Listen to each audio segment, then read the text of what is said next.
علیہ وسلم کی بارگاہ میں ایک صحابی حضرت ام ابن مکتوم رضی اللہ تعالیٰ، یہ نابینا تھے، نابینا صحابی، اچھا موذن بھی رہ چکے، حضور علیہ السلام کی بارگاہ کے 2-3 موذن تھے، حضرت بلال رضی اللہ تعالیٰ عنہ کبھی بیمار ہوتے تو حضرت ابن ام مکتوم رضی اللہ تعالیٰ نابینا یہ اذان دیتے، ان کو یہ بھی شرف ہے۔ حضور علیہ الصلوۃ والسلام جب مدینہ شریف سے تشریف لے گئے تو حضرت ابن ام مکتوم کو حضور علیہ الصلوۃ والسلام نے جو ہے اپنا نائب مدینے میں بنایا۔ انہوں نے عرض کی حدیث پاک سیاستہ، یا رسول اللہ صلی اللہ تعالی علیہ وسلم، مدینہ منورہ کے اندر بہت زیادہ موذی جانور اور اندھیرا بھی بہت، اس وقت یہ لائٹیں وغیرہ تو ہوتی نہیں تھی، آپ جانتے ہیں۔ یا رسول اللہ صلی اللہ تعالی علیہ وسلم، مدینے میں موذی جانور بہت، اندھیرا بھی بہت، یا رسول اللہ کیا میں اپنے گھر پر فجر کی نماز پڑھ سکتا ہوں؟ سرکار نے فرمایا، اے ام ابن مکتوم، بلال کی اذان کی آواز آتی ہے؟ عرض کی یا رسول اللہ آتی ہے۔ فرمایا جب اذان کی آواز آتی ہے تو مسجد میں آ جایا کرو۔ اجازت نہیں دی، نابینا ہے۔ حضرت عبداللہ ابن عباس رضی اللہ تعالیٰ عنہ، آپ آخری وقت میں نابینا ہو گئے۔ حضرت جبریل علیہ السلام کو آپ نے اپنی آنکھوں سے دیکھ لیا تھا۔ روایتوں میں آتا ہے کہ جو حضور علیہ السلام کے ماں سوا کوئی عام آدمی اگر حضرت جبریل کو دیکھ لے تو وہ نابینا ہو جاتا ہے۔ حضرت عبداللہ ابن عباس آخری وقت میں نابینا ہو گئے۔ نابینا ہوئے، آپ جانتے ہیں کہ انسان نابینا ہوتا ہے تو محتاج سا ہو جاتا، محتاج یوں ہو جاتا ہے کہ کوئی ہاتھ پکڑ کر لائے بیچارے کو، کہیں راستے میں گر نہ جائے، تکلیف میں آ جاتا، اللہ تعالیٰ محفوظ رکھے، ورنہ اس پر صبر بھی اجر بھی بہت ہے۔ ایک حدیث پاک میں نے پڑھا کہ نابینا کل قیامت کے دن سب سے پہلے اللہ کا دیدار کرے گا۔ دوسری حدیث پاک، نبی پاک علیہ السلام فرماتے ہیں کہ میرا رب فرماتا، حدیث قدسی، فرمایا کہ اگر میں کسی بندے کی آنکھیں لیتا ہوں تو اس کے بدلے اسے جنت عطا کروں گا۔ ہمارے علاقے میں چونا بٹی میں ایک بزرگ آتے تھے نابینا، مجھے خبر نہیں تھی، وہ آنکھوں کی پہلے بینا تھے، وہ شروع سے نابینا نہیں تھے، بعد میں ان کی آنکھوں کی روشنی چلی گئی، تو وہ آیا کرتے تھے، دم بھی کرواتے تھے۔ ان کے داماد نے مجھے بتایا کہ میرے سسر بعد میں نابینا ہو گئے اور پھر انہیں بڑی تکلیف ہونے لگی تو ڈاکٹروں کے پاس جاتے، ہاسپٹلوں کے چکر لگاتے، دم کرواتے، دوبارہ روشنی آ جائے، لیکن کہتے مولانا صاحب جب آپ کی زبان سے انہوں نے یہ 2 حدیثیں سنی، اس دن کے بعد سے کہتے ہیں میں نابینا ہی صحیح ہوں، اب آنکھیں کھلیں گی تو میں رب کا ہی دیدار کروں گا۔ ایسے بھی لوگ ہوتے ہیں اللہ تعالیٰ کے محبت کرنے والے۔ تو حضرت عبداللہ ابن عباس نابینا، جماعت جانے لگی، کوئی آپ کو مددگار نہ ملا، ایک جماعت گئی روتے، دوسری گئی روتے۔ یہ دیکھیں شان صحابہ کی۔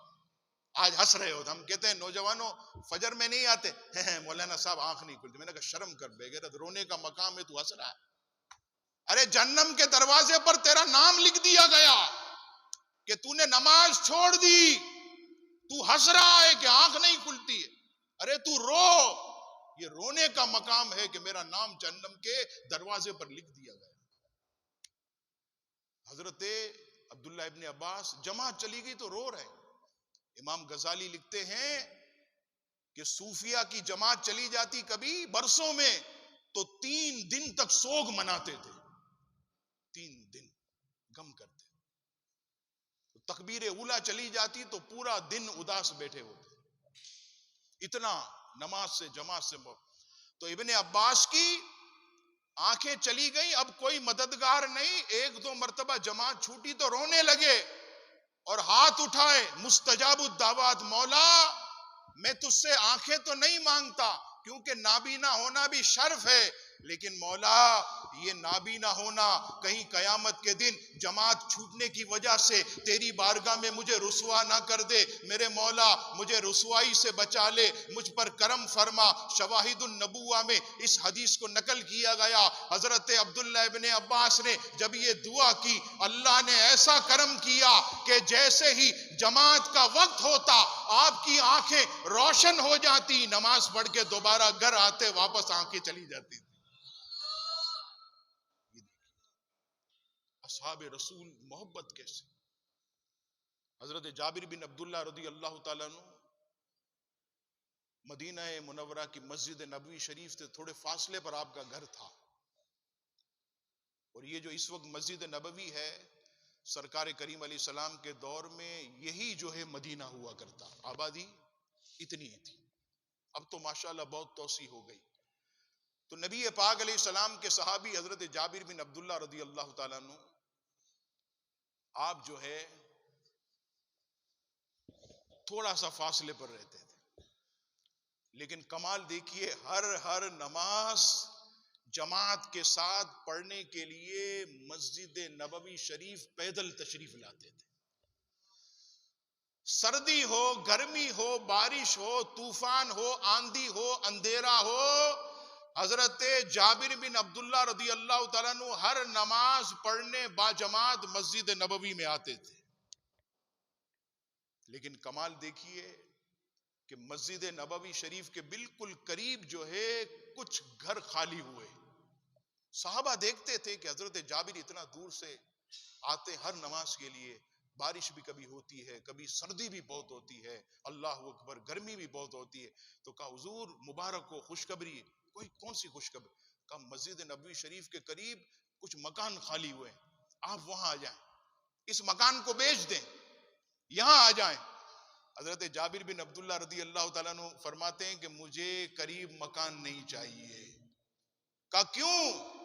کہا اس لیے کہ میں نے اپنے آقا صلی اللہ تعالی علیہ وسلم کو فرماتے سنا کہ جو نماز با جماعت کے لیے جتنے قدم چل کر آئے گا اللہ تعالی ہر قدم پر اسے اجر و ثواب عطا فرمائے گا. یہ محبت دیکھیے جماعت سے, اصحاب رسول کی, اور یہ کتنا بڑا شرف. ایک حدیث پاک میں نے پڑھا کہ جو شخص گھر سے وضو کر کے, ہم نے تو سب مسجد میں ہی کرنا ہے اگرچہ گھر برابر میں ہو, دکاندار وغیرہ کی بات نہیں کرتا, یہ رہائشیوں کی بات کرتا ہوں. پیشاب بھی کریں گے تو مسجد میں کریں, استنجا سب مسجد میں کرنا, وضو وغیرہ. یہ تو نہانے کا انتظام نہیں ہے ورنہ نہاتے بھی ادھر, سب کچھ مسجد میں کرنا.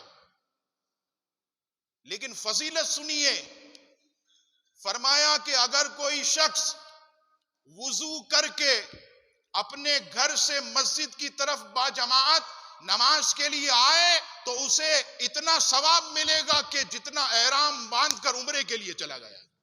اللہ شان دیکھیے. لیکن آج وہ جذبہ, وہ عزیزان گرامی ہمارے اندر سرد ہو گیا. جب جذبہ ٹھنڈا ہوا تو ہم نے جو ہے عزیزان گرامی اصل چیز کو جو ہے وہ کھو دیا. اب آئیے کچھ مزید فضیلت تاکہ ایمان جو ہے آپ کا اور تازہ ہو جائے. مکاشفۃ القلوب میں امام غزالی رحمت اللہ تعالی علیہ نے ایک خوشخبری, 40 دن تک کوئی شخص باجماعت نماز پڑھے تو اس کے لیے فرمایا کہ جو شخص 40 دن تک پابندی کے ساتھ پنجگانہ نماز مسجد میں ادا کرے تو فرمایا اللہ تعالیٰ اسے نفاق سے بھی بری کر دے گا اور جہنم کی آگ سے بھی نجات دے دے گا. اب نفاق سے بری کرے گا, اس سے مراد کہ اس کا سینہ دنیا کی محبت سے خالی, اس کے سینے میں صرف اللہ اور اس کے رسول کی محبت جگمگا رہی ہو. اس کے نیچے امام غزالی ایک واقعہ لکھتے ہیں, بہت ہی پیارا مجھے لگا, آپ کی خدمت میں عرض کرتا ہوں. آپ جانتے ہیں مادیت کا دور ہے اور اس قدر عشق مجازی بڑھ گیا, برا مت مانیے گا, یہ ہمارا علاقہ گارڈن کا ہے. گارڈن کا ایس ایچ او مجھے کہنے لگا مولانا صاحب روزانہ کوئی نہ کوئی کیس ہمارے یہاں فائل ہوتے ہیں، ایف آئی آریں کٹتی. سب سے زیادہ جو گارڈن تھانے میں ایف آئی آر کٹی ہیں وہ جوان بچیوں کے کسی ناآشنا کے ساتھ گھروں سے بھاگنے کے متعلق کٹی ہیں. یہ اس موبائل نے آج ستیہ ناش کر دیا.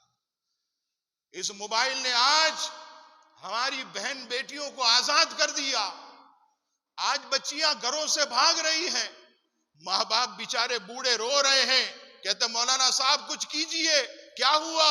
ارے میری بیٹی جو ہے وہ گھر سے بھاگ گئی ہے، ہم تو گلی میں گزرنے کے لائق نہیں ہے، ہم تو کسی کو منہ دکھانے کے لائق نہیں ہے. میں نے کہا کیا موبائل دلایا تھا؟ کہاں دلایا تھا؟ میں نے کہا کتنے کا دلایا تھا؟ کہنے لگے 30,000 والا دلایا تھا. میں نے کہا آپ کی تنخواہ کتنی ہے؟ کہا 25,000. میں نے کہا واہ، تنخواہ 25,000 اور بچی کو 30,000 کا موبائل.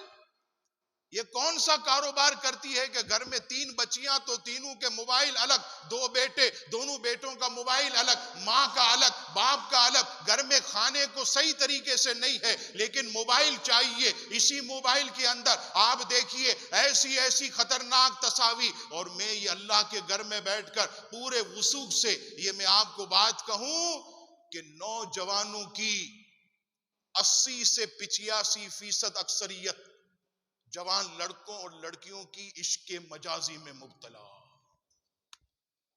ماں باپ کو خبر ہی نہیں کہ بچی 4 سال سے عشق لڑا رہی، ہمارا بیٹا فلاں فلاں جا کر ہماری عزت پامال کر رہا ہے، خبر ہی نہیں ہے. آپ دیکھیے سب کے ہاتھ میں موبائل دے دیا.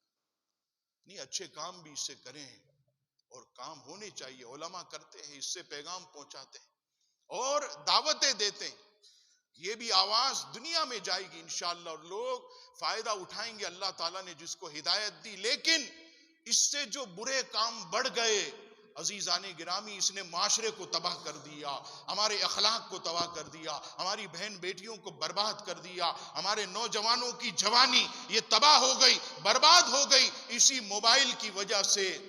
آج اس نے جو ہے عزیزان گرامی تباہی کے دانے پر کھڑا کر دیا. امام غزالی فرماتے ہیں کہ ایسا ہی ایک وقت ہمارا تھا، ایک نوجوان کسی نیک لڑکی پر فریفتہ ہو گیا، اس سے محبت ہو گئی. اب وہ لڑکی جو تھی وہ خدا ترس، نمازی، وہ ان چیزوں کو پسند نہیں کرتی تھی.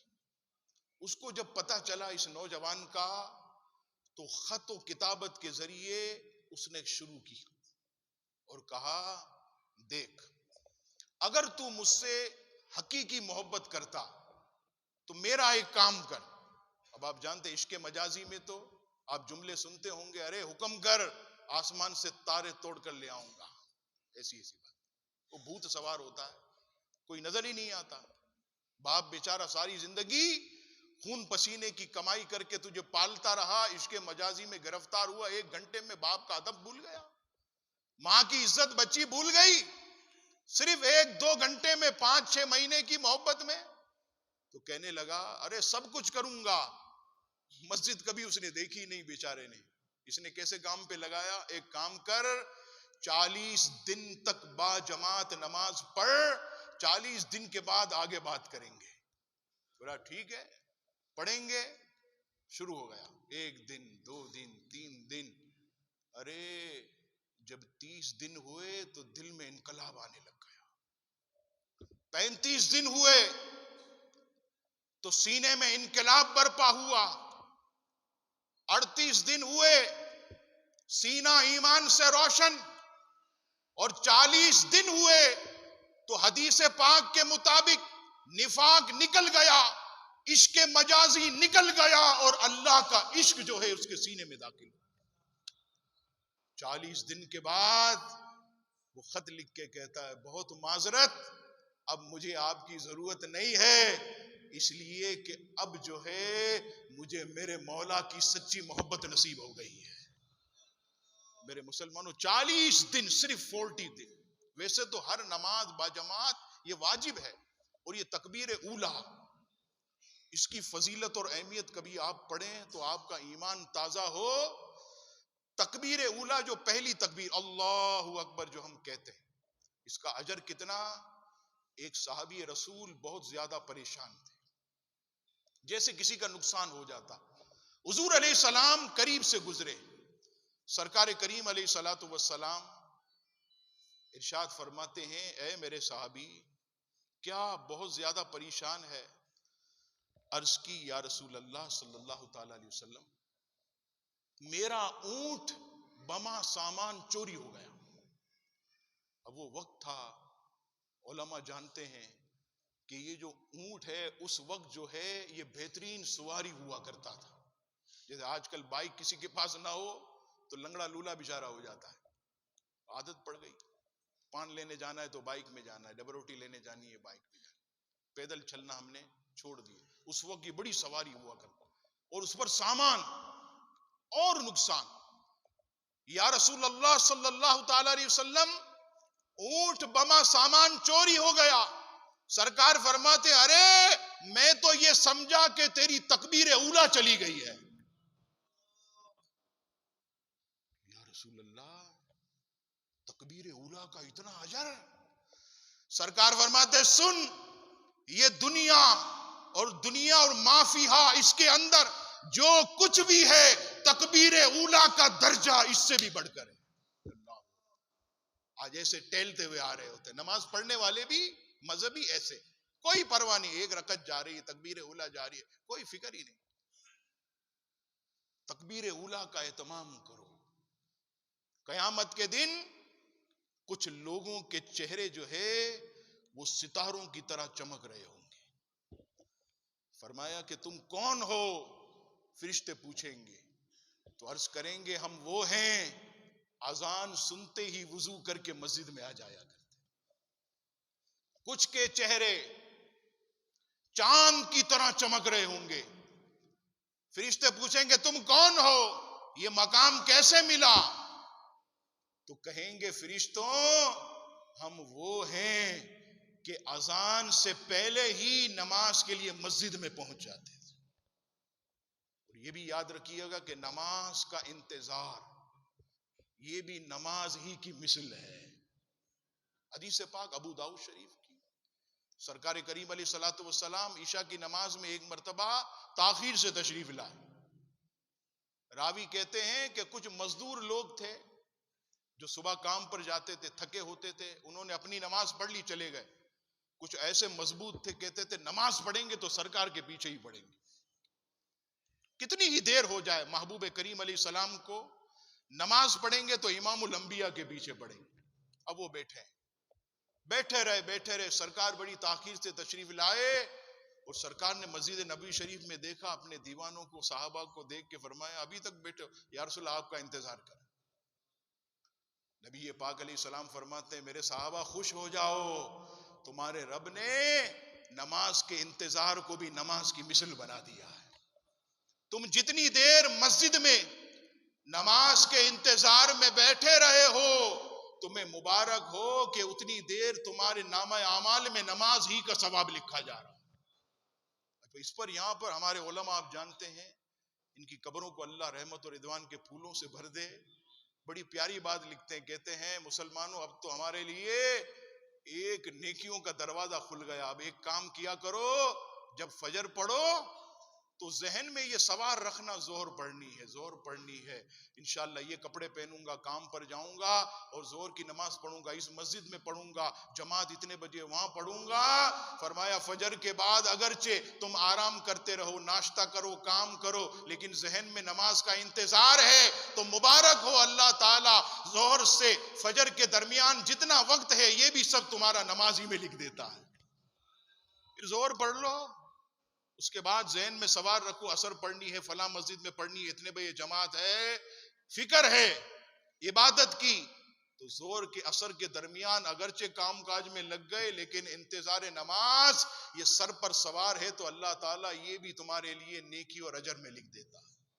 تو مومن کا تو ہر لمحہ عبادت میں عزیزان گرامی شمار ہوتا ہے، اور پھر اللہ تبارک و تعالیٰ کے لیے، اس کی رضا کے لیے کوئی اگر نماز میں بہت زیادہ خشوع و خضوع پیدا کرے، بہت زیادہ اللہ تبارک و تعالیٰ کی محبت میں کھو جائے، تو خدا کی قسم پھر تو ان کی نمازوں کے کیا کہنے، پھر تو ان کی نمازوں کے کیا کہنے۔ حضرت امام بخاری رحمت اللہ تعالی علیہ کی سیرت میں نے پڑھا، امام بخاری رحمت اللہ تعالی علیہ حدیث کے امام، بہت بڑے محدث، ایک مرتبہ نماز پڑھا کر آپ نے جو ہے اپنے خادم یا شاگرد سے کہا، بیٹا ادھر آؤ، ایسا لگتا ہے کہ اندر کوئی چیز مجھے چبھ رہی ہے، میں اپنا کرتا اوپر کرتا ہوں، اندر جو اس وقت لباس وغیرہ پہنا جاتا ہوگا، جیسے آج ہم بنیان وغیرہ پہنتے، فرمایا تم نیچے دیکھنا کہ کیا چیز ہے چبھ رہی۔ امام بخاری رحمت اللہ تعالی نے اپنے مبارک کرتے کو اوپر کیا، شاگرد نے جب اندر کے لباس کو ایسے اوپر کیا، حیران رہ گیا کہ امام بخاری کے مبارک سینے پر بچھو نے 20 ڈنک مارے ہوئے ہیں۔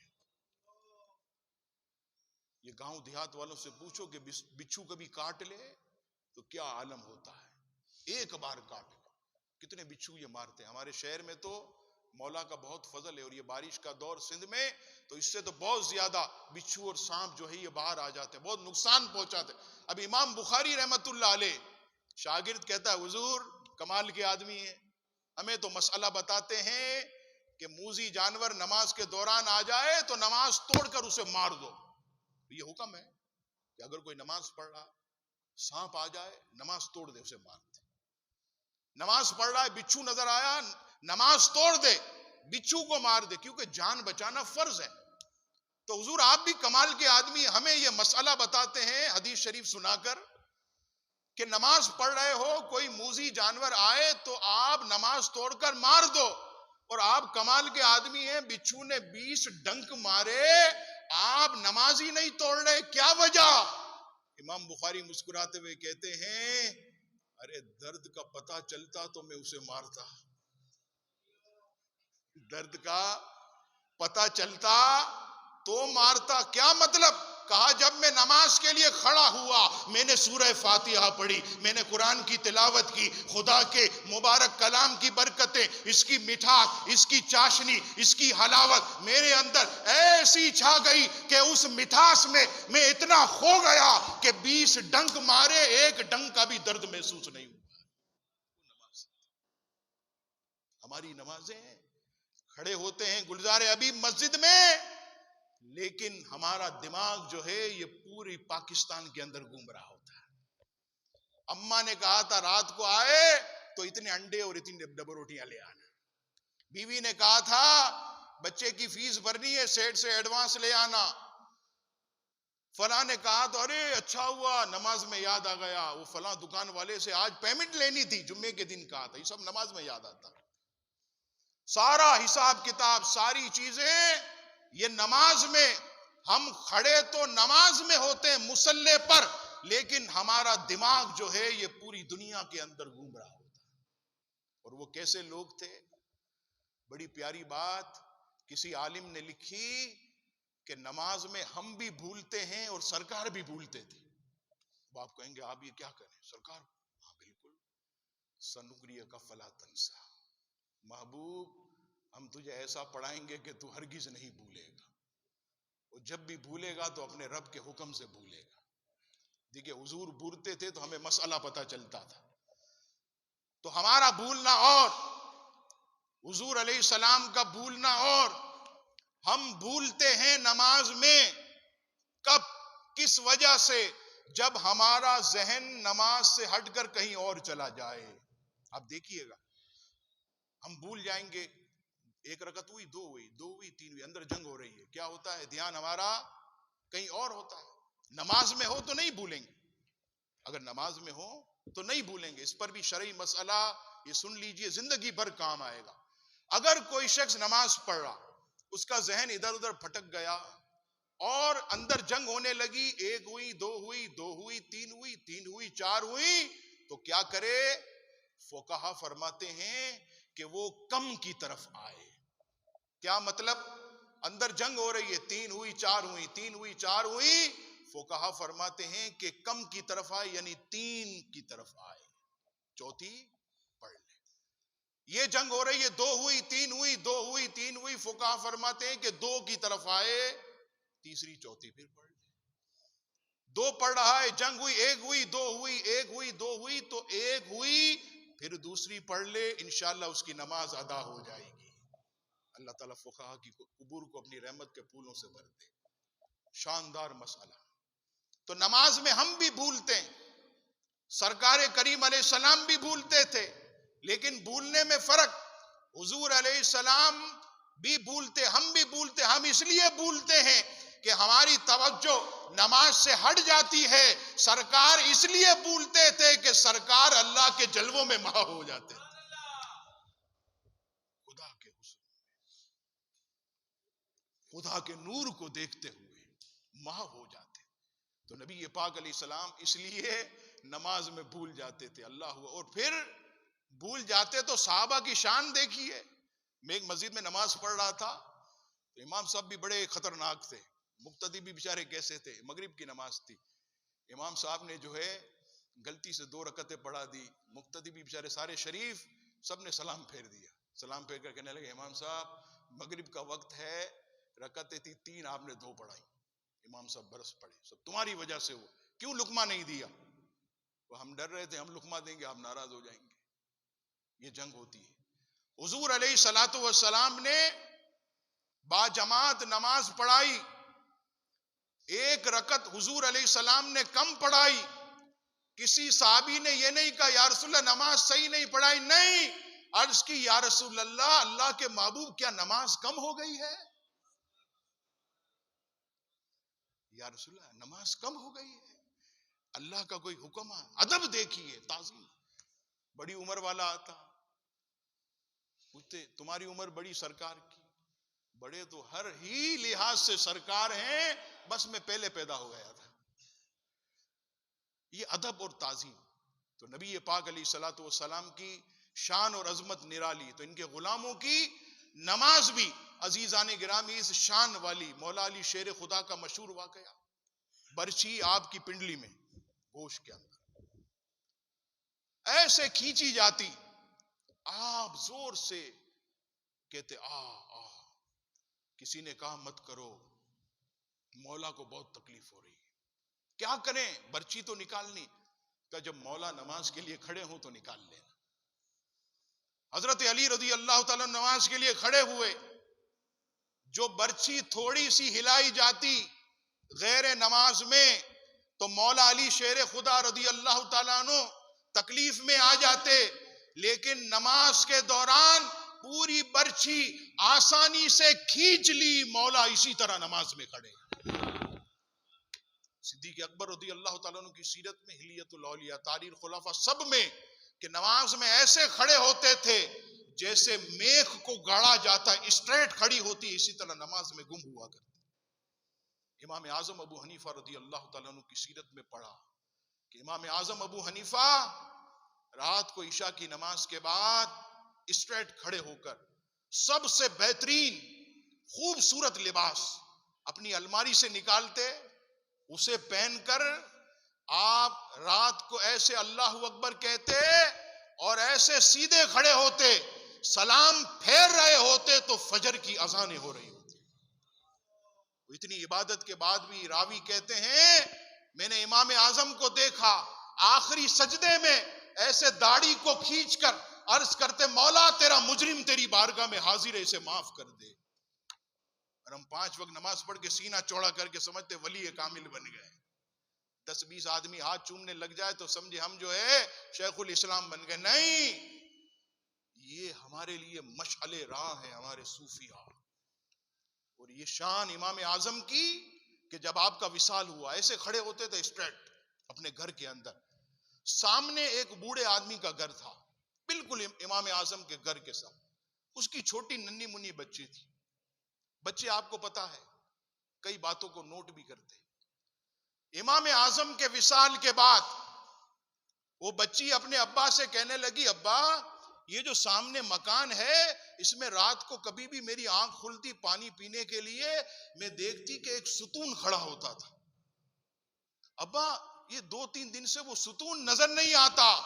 ابا رو پڑے, کہنے لگے بیٹا وہ ستون نہیں تھا, وہ مسلمانوں کے امام ابو حنیفہ تھے, نماز میں ایسے کھڑے ہوتے تھے ساری رات ایسا لگتا کہ گھر میں ستون کھڑا ہوا ہے, ان کی نمازیں ہوتی. ہم تو ایسے جھول رہے ہوتے ہیں. تراویح کے موقع آپ تماشا دیکھیں, کوئی ایسے جا رہا ہے آگے, کوئی ایسے جا رہا ہے, ایسا لگتا ہے جیسے زبردستی جو ہے وہ کھڑے ہوئے ہیں. اور اس میں بھی میں آپ کو بتاؤں کہ اگر کوئی ایسی لمبی نماز ہو تو فکر نہ کریں, پھر تصور کو بدل دے. کیا بدل دے تصور کو؟ ایک شخص مجھے کہنے لگا مولانا صاحب آپ کھڑے ہو جاتے ہیں تراویح میں, میں فوراً پاؤں وغیرہ میں تکلیف نہیں ہوتی. میں نے کہا ایک چیز کا تصور کر لیتا ہوں.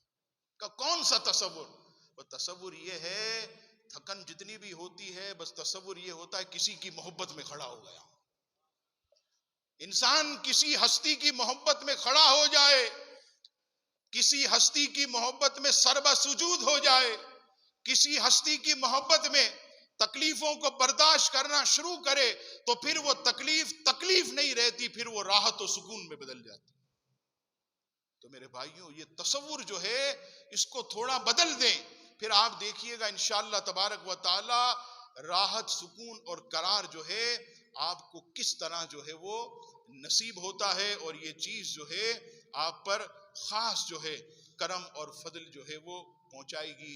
آخر میں عزیزان گرامی ایک ایمان افروز تحفہ ہے, تفسیر خازن حضرت عبداللہ ابن عباس کی روایت, اور تفسیر جمل میں بھی مستند اسے بیان کیا گیا. اصحاب کاف, نبی پاک علیہ السلام سے پہلے حضرت عیسیٰ علیہ السلام کے دور میں اصحاب کاف انہوں نے اپنے ایمان کو بچانے کے لیے غار میں پناہ لی. طویل واقعہ. ان کے جو نام مبارک ہیں, سیدنا عبداللہ ابن عباس فرماتے ہیں کہ اگر یہ نام کسی گھر میں یا دروازے پر لگا دیے جائیں تو وہ گھر اور مکان جلنے سے محفوظ رہے گا. آپ جانتے آگ بہت زیادہ دکانوں میں, شاپنگ مال میں, گھروں میں سلنڈر اس کے ذریعے, تو اگر یہ نام آپ لگا دیں تو ہم نے یہ تفسیر جمل سے یہ نام لیے. 7 نام ہیں اور ایک یہ قطمیر, یہ ان کا کتا ہے ان کے ساتھ. اور آپ دیکھیے کہ اللہ والوں کے ساتھ اگر کتا بھی نسبت رکھے تو رب کریم قرآن میں اس کا بھی ذکر فرماتا ہے. تو فرمایا کہ اگر کسی مکان کے اندر یا دروازے پر کچن میں لگا دیں تو انشاءاللہ آگ نہیں لگے گی. مال چوری ہو جاتا تو مال کے اندر ان ناموں کو رکھ دیں تو انشاءاللہ نام چوری سے محفوظ رہے. گاڑی چلاتے ہیں, گاڑی کے اندر اگر اسے لگا دیں تو انشاءاللہ جہاز, کشتی, گاڑی یہ تباہ اور برباد ہونے سے بچ جائے گی, حادثے سے. اسی طرح کوئی بچہ بہت زیادہ روتا ہو تو یہ نام تعویذ بنا کر اس کے سیدھے بازو میں باندھ دیں. کوئی ایسا بچہ جو کند ذہن ہو, اگر یہ نام لکھ کر اس کے گلے میں ڈال دیں تو انشاءاللہ بچہ جو ہے بہت زیادہ عقل مند ہو جائے گا. تو آپ سوچ رہے ہوں گے یہ نام کہاں سے ملیں گے؟ تو میرے سے جتنا ہو سکا اس کی فوٹو کاپیاں کرا کے, پہلے تو میں نے لکھ لیا پورا صفحے پر, پھر اس کی کاپیاں کرا کر ہم جو ہے یہ لائے ہیں. تو یہاں انشاءاللہ تبارک و تعالی مسجد کے دروازے پر تعداد بہت زیادہ ہے, تو آپ بھلے ایک ایک لے جائیے گا, آپ کو اجازت ہے اس کی کاپیاں کرا لیں, اس کی جو ہے کاپیاں کروا لیں, اور کاپیاں کرانے کے بعد جو ہے آپ اسے جو ہے اپنے گھر کے کچن میں ضرور لگائیں, کہ بہت زیادہ آگ لگنے کے یہ حادثات وغیرہ ہو رہے ہیں. دکانوں میں اپنی لگائیں, کارخانوں میں لگائیں, اپنے پیسے میں خاص طور پر سونا چاندی جہاں کیش آپ رکھتے ہیں اس میں ان ناموں کو ضرور رکھیں, انشاءاللہ چوری سے بھی محفوظ رہے گا. تو انشاءاللہ مسجد کے دروازے پر یہ ہمارے بچے لوگ کھڑے ہوں گے, ان سے آپ ضرور لیجئے. آخر میں جو ہے ایک کتاب کا اعلان آپ کی خدمت میں. یہ کتاب عزیزان گرامی اپنے موضوع کے لحاظ سے منفرد ہے, مساجد اہل سنت پر قبضے. ہمارے قبلہ حاجی صاحب یہ جانتے ہیں کہ ایک عرصے سے تبلیغ جماعت کو آڑ بنا کر اہل سنت کی مساجد پر قبضوں کا سلسلہ جاری. تو جو مکاری, عیاری, چالاکی اور اسلحے کے زور پر کس طرح یہ مساجد اہل سنت پر قبضہ کرتے, پوری اس کے اندر اس کی کاروائی. اور سب سے بڑھ کر محنت کی بات, کہ پاکستان کے اندر جتنی مسجدیں جو پہلے اہل سنت، کراچی کی، حیدرآباد، ٹنڈو آدم، لاہور، ویاڑی، سب کی مسجدوں کے نام اور علاقوں کے نام بھی اس میں لکھے ہو. یہ ایک سمجھ لیں کہ دستاویز ہے کہ آپ کبھی بھی کسی بد مذہب کو دکھا کر کہ بھئی ان مسجدوں پوری فہرست. اور یہ میں نے علامہ صاحب سے کنفرم بھی کیا تھا کہ یہ نیو ٹاؤن ہے، بنوری ٹاؤن. آپ کو حیرت ہوگی جو نئے لوگ ہیں، یہ الحمدللہ اہل سنت کی مسجد تھی. آگے کا حصہ اب تو انہوں نے بہت طویل کر دی. تو میں نے علامہ صاحب سے کہا تو کہا الحمدللہ والد صاحب کے پاس اس کا جیتا ہوا کیس بھی موجود ہے. لیکن آپ جانتے ہیں کہ اب یہ مسجدیں ہمیں نہیں مل سکتی کیونکہ اب دور بدل گیا. لیکن الحمدللہ جب سے مرحوم سلیم قادری رحمت اللہ علیہ، کیونکہ کسی کا احسان ہو تو ماننا چاہیے، الحمدللہ اس مرد کلندر کے آنے کے بعد سے بہت فرق پڑ گیا. پھر الحمدللہ ہمارے لوگوں نے یہ جو تبلیغی کام کیا اہل سنت کے حوالے سے، دعوت اسلامی اور دیگر لوگوں نے، الحمدللہ اس سے بھی مسجدوں پر قبضے کی سازش بہت کم ہو گئی. تو اس کی پوری فہرست ہے، یہ دیکھیے سب موجود ہے. تبلیغی جماعت کے مرکز پر جو جو اسلحہ برآمد ہوا، کس کس طرح، یہ پورے اخبار کے تراشے بھی اس کے اندر موجود ہیں. دکھ بری داستان، دستاویز، صرف اور صرف 40 روپیہ ہدیہ. آپ جانتے ہیں اللہ کے گھر میں بیٹھے کوئی کمانا نہیں، 100 روپیہ ہدیہ اس کا ہے، لیکن 40 روپے میں علامہ اوقاری صاحب رحمۃ اللہ علیہ کی ایصال ثواب کے لیے ہر سنی اسے لے جائے. دستاویز ہے. اللہ تبارک و تعالی ہم سب کو علم حاصل کرنے کی توفیق عطا فرمائے. آمین. وما علینا الا البلاغ. اب انشاءاللہ حاجی حنیف طیب صاحب ہمارے قبلہ آپ سے کچھ دیر مخاطب ہوں گے اور اپنے ارشادات آپ سے گوش گزار کریں گے.